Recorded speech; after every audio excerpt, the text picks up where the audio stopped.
दोस्तों, अगर आप भी महेंद्र सिंह धोनी को एक महान खिलाड़ी मानते हैं तो हमारी इस वीडियो को लाइक जरूर कीजिएगा। दोस्तों, फाइनल की दौड़ में ऋतुराज के बल्ले की आंधी इस कदर आई, डिफेंडिंग चैंपियन गुजरात भी रहम के भीख मांगने पर हो गई मजबूर। तो आखिर कैसे ऋतुराज के साथ मिलकर चेन्नई के खौफनाक बल्लेबाजों ने चौके छक्कों की बारिश से तोड़ दिया गुजरात का सपना।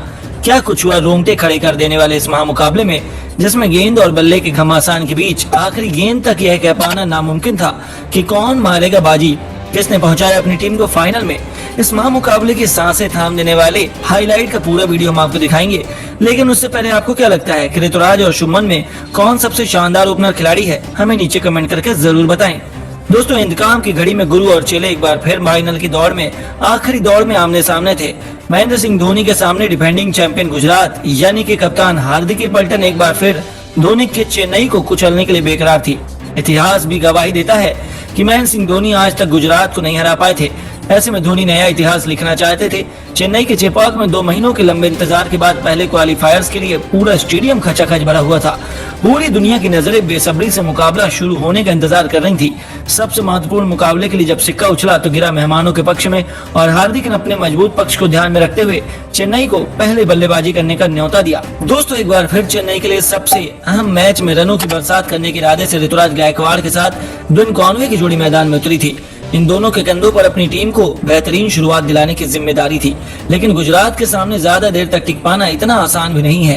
पहले ओवर में ही विकेटों की झड़ी लगाने के इरादे से मोहम्मद शमी गेंदबाजी करने आए और उन्होंने दोनों बल्लेबाजों को अंदर से लाकर रख दिया। इतनी घातक गेंदबाजी के सामने दोनों बल्लेबाज तो बेबस नजर आ रहे थे। जी हाँ दोस्तों, पहले ओवर में ही मोहम्मद शमी ने अपने खतरनाक तेवर दिखा दिए थे, जिसका असर दूसरे ओवर में देखने को मिला। जैसे गेंदबाजी करने दर्शन नालकंडे आए, उनके जाल में ऋतुराज गायकवाड़ फंस गए।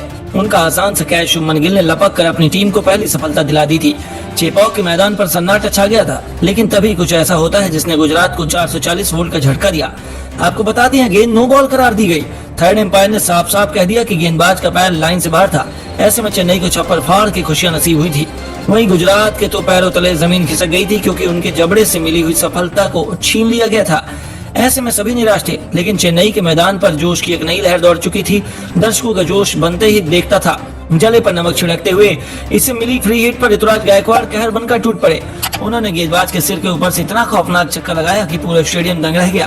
केवल इतना ही नहीं, इस छक्के के बाद अगली गेंद पर मैदान को चीरते हुए खतरनाक चौका बटोर कर उन्होंने गुजरात की धज्जियां उड़ानी शुरू कर दी थी।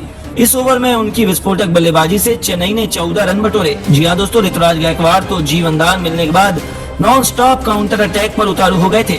मोहम्मद शमी को भी उन्होंने आड़ो हाथों लेकर बाउंड्री के दर्शन कराए और गुजरात को बता दिया कि वे उनके सपनों को तोड़ने के इरादे से मैदान में उतरे हैं। गुजरात को अपनी वापसी के लिए किसी भी कीमत पर सफलता चाहिए थी। वहीं इन दोनों खिलाड़ियों के बीच एक बेहतरीन पार्टनरशिप होने लगी थी। ये दोनों चेन्नई की जीत की नींव बिछाने में जुटे हुए थे। ऋतुराज को तूफानी बल्लेबाजी करता देख कॉनवे ने भी अपने अंदाज में बदलाव करना शुरू कर दिया था। 4 ओवरों में चेन्नई ने 31 रन बना लिए थे, जो उनके लिए बेहतरीन शुरुआत थी। दोस्तों, हार्दिक पांड्या के पसीने छूटने लगे थे। ऐसे में उन्होंने बहुत जल्द अपने सबसे भरोसेमंद गेंदबाज राशिद करामाती खान का दुख कर दिया। उनके कंधों पर अपनी टीम की मस्ट विन मुकाबले में वापसी कराने की अहम जिम्मेदारी थी, लेकिन इन दोनों बल्लेबाजों को रोक पाना किसी के बस की बात नहीं हो पा रही थी। राशिद खान को भी आड़े हाथों लेते हुए ऋतुराज ने चौकों की झड़ी लगा दी। उन्होंने चेन्नई को रॉकेट की रफ्तार से आगे बढ़ाना शुरू कर दिया था। पावर प्ले के आखिरी ओवर में तो दोनों बल्लेबाजों ने गुजरात की बची खुची उम्मीदों को भी तहस नहस कर दिया।